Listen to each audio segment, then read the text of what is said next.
원자력기구 IAEA 총회가 열렸습니다. 일본은 이날 연설에서 후쿠시마 원전은 안전하다고 주장하려고 했었습니다. 그런데 일본의 이런 바람과는 반대로 발표자였던 다케모토 나오카즈 일본 과학기술상은 중대한 말실수를 해버렸습니다. 후쿠시마 오염수가 안전하다는 증거를 데려다가 실수로 물을 정화하면 삼중수소 외 방사능 물질은 거의 걸러진다 라고 말해버린 것입니다. 다케모토 나오카즈의 어깨가 너무 무거웠던 것일까요? 아니면 인간으로서의 마지막 양심이었을까요? 아무튼 다케모토는 실수로 삼중수소는 걸러지고 있지 않다는 것을 시인해버린 꼴이 됐습니다. 삼중수소 외에는 거의 다 걸러내고 있다는 것은 삼중수소는 못 걸러내고 있다는 것을 뜻하기 때문입니다. 삼중수소는 자연계에서도 나오는 방사능 물질입니다. 자연에서도 존재하는 방사능 물질이기 때문에 많은 사람들이 대수롭지 않게 생각하고 있습니다. 아마 일본 과학기술상도 삼중수소는 별 문제 없다고 생각해서 그렇게 발언한 것일 수도 있습니다. 하지만 전문가들은 원전에서 나오는 삼중수소는 고농도이기 때문에 자연에 있는 삼중수소와는 그 영향이 다르다고 말하고 있습니다. 고농도 삼중수소는 바람이나 기형 등을 유발할 수 있는 위험물질로 분류되어 있습니다. 심지어 유럽 방사성 리스크위원회에서는 저농도 삼중수소도 지속적으로 노출이 되면 세포 사멸, DNA 손상, 생식기능 저하 등의 증상이 발생할 수 있다고 주의를 당부했습니다. 일본은 IAEA 총회에서 이렇게 위험한 물질인 삼중수소를 후쿠시마 오염수에서 못 걸러내고 있다고 실토해버린 것입니다. 우리나라는 일본의 반도체 핵심 소재 수출 규제와 화이트리스트 배제 조치에 대한 대응으로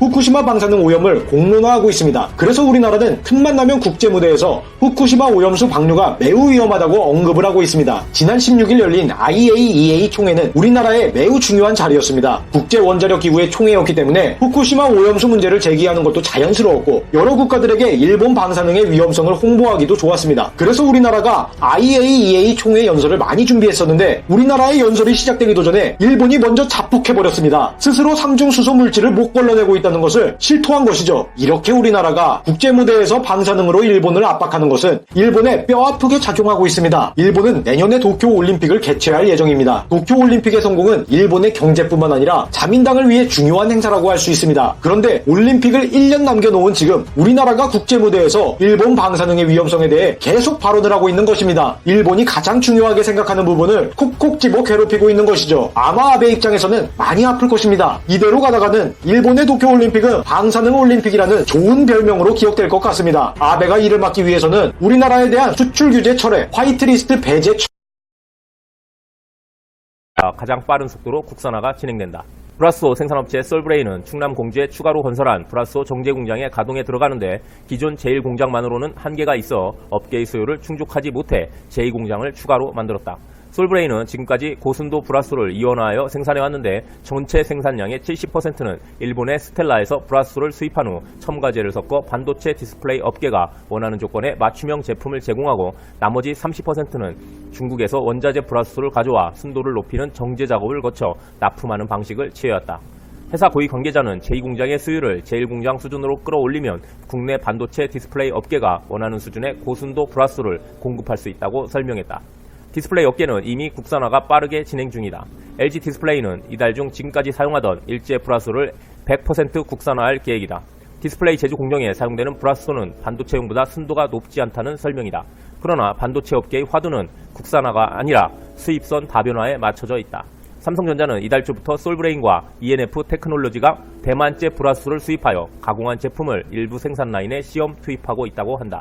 단지 포토 레지스트와 불화 폴리이미드는 일본 기업과의 기술 격차가 크고 단기간에 국산화하기 어려운 것으로 업계는 보고 있다. 라고 끝맺었습니다. 근데 내용은 LG 디스플레이가 100% 이제 국내에서 사용하기로 이제 결정을 한 거죠. 기존에도 이제 한국에서 만들고는 있었는데 일본 제품을 가져다가 쓰는 방식을 많이 취했던 거죠. 이 제품 같은 경우는 사실 뭐 생산하는 그 기술이 그렇게 높지 않다고 합니다. 그래서 해외에서도 많이 이렇게 생산을 하는데 아마 일본 제품이 좀 쌌었나 보죠. 일본판입니다. 브라스오를 국산화해야 한다는 생각이 든지 몇 달 만에 할 수 있다니 참 묘한 일이다. 그렇게 간단하다면 진작되어 있을 거야. 네, 뭐 이 부분에 대해서는 진작되어 있었습니다. 단지 이제 생산에 대한 부분인데 대기업들이 기존에 일본에서 수입하던 거를 굳이 바꾸지 않고 그냥 사용하고 있었던 거죠. 우리나라 중소기업이 이런 부분에 대해서 발전하고 그런 게 좀 약했던 부분인데 지금 이제 대기업에서 밀고 있기 때문에 좀 빠르게 국산화가 되고 있는 것 같습니다. 단 하나 수출 재검토만 해도 재미있도록 하루에 매진해주는 한국 정말 고맙다. 일본은 아무것도 할 필요가 없다. 한국에서 국교 단절을 해줄 것 같아요.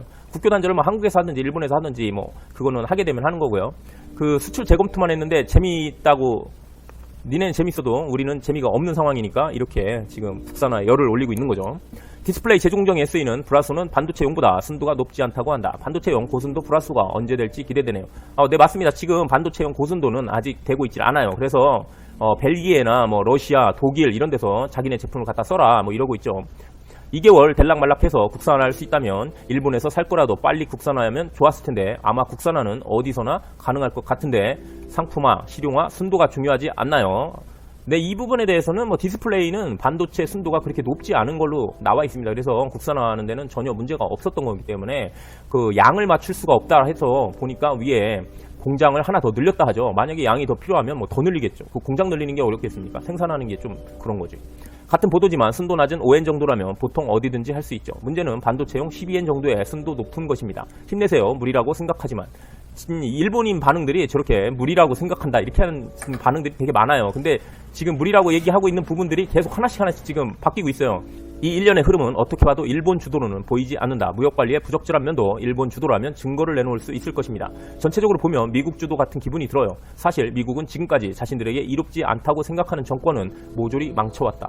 아베가 지금 트럼프에게 굉장히 많은 부분에 대한 혜택을 제공하고 있기 때문에 일본에서 봐서는 지금 이익되는 게 전혀 없어요. 사실상은 왜 이런 행동들을 계속 하고 있는지는 잘 모르겠지만 일단 미국 그 마이크론인가요? 그 반도체 그쪽이 지금 살아나고 있죠. 결국은 먼저 죽냐 일본이 먼저 죽냐에 따라서 미국은 뭐 계속 좀 더 잘 되지 않을까 이런 생각은 좀 들긴 합니다. 저도.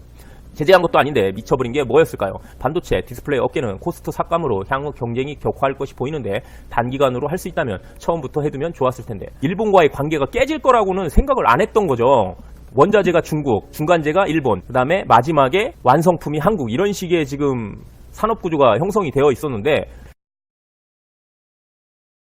콩카메라는 대체품이 없다고 안내할 정도인데요. 대체 무슨 일이 생긴 걸까요? 일본이 지난 7월 4일 반도체 및 디스플레이 핵심 소재 3종에 대한 한국 수출 규제를 단행한 지 2달 반 정도가 지났는데 현재 서울 유명 전자상가들 카메라 매장은 한산하다고 합니다. 먼저 취재를 했던 지역이 서울 남대문 시장에 있는 카메라 매장들이었는데 손님이 있는 매장은 단 3곳에 불과했다고 합니다. 그리고 그 다음 간 데가 더 큰 전자상가인 서울 용산의 모 전자상가였는데 역시 여기도 손님이 없어 한산했다고 합니다. 추석 연휴 기간에 할인 행사를 한다는 전단지가 여기저기 붙어 있었는데 카메라 매장만 있는 그 층 전체에 손님이 10명도 안 됐다고 합니다. 그런데 그 10명마저도 5명 정도는 외국인 손님이었다고 하네요. 그래서 카메라 매장의 직원들은 딱히 손님이 없으니까 스마트폰으로 게임을 하거나 진열대 유리만 닦는 등 한가한 모습이었다고 합니다. 일본 브랜드가 주도하는 디지털 카메라 시장이 안 그래도 요새 스마트폰의 카메라 기능이 향상되면서 매출이 점점 감소하는 추세인데 거기에 한국의 불매운동까지 겹쳐서 설상가상의 상황을 맞이하고 있습니다. 용산에서 가장 크다는 모 전자상가 2층은 카메라 매장만 있는 곳인데 여기는 대부분 일본 브랜드 매장만 있고 여기서 인터뷰를 진행한 사장님이 말하길 작년 여름에 비해 올해는 매출이 30-40%가 줄었다. 다른 지역 사장님들끼리도 가끔 모임을 하고 저녁 식사를 할 때가 있는데 모두들 하시는 얘기가 손님이 없다라는 얘기밖에 안 한다 라고 말했습니다. 대체품이 없다는 일본 카메라라고 해도 매출이 감소한 건 또 같군요. 이미 사서 쓰고 있는 카메라는 계속 쓸 수도 있지만 새로 사는 행동은 하지 않나 봅니다. 그리고 남대문 시장 앞에서 30년째 카메라 가게를 운영하고 있다는 54세 손모 씨는 인터뷰 질문에 말을 잇지 못하고 한숨을 쉬는 것으로 대신 대답했습니다. 원래 1년 중에 여름은 카메라 시장의 가장 성수기로 꼽힌다는데 이번 여름은 하필 휴가철 시작인 7월부터 매출이 줄더니 9월 현재 아직도 회복이 안 되고 있다고 말했습니다. 그런데 문제는 9월이 지나도 상황은 변하지 않을 것 같다고 말했습니다. 그리고 여기서 3시간을 돌아다니면서 동향을 살폈는데 손님이 있는 매장은 가끔 있었지만 실제 구매를 한 사람은 딱 한 명밖에 볼 수 없었다고 합니다. 그런데 온라인 시장도 다르지 않다고 합니다. 가격 비교 사이트로 유명한 다나와의 관계자는 디지털 카메라 판매량이 6월까지만 해도 전년도 대비 증가세였는데 일제 불매운동이 시작된 정확히 7월부터 10%가 감소하더니 8월에는 거기서 또 14%가 감소, 9월은 아직 끝나지는 않았지만 8월보다 감소세가 더 심해질 것 같다라고 말했습니다.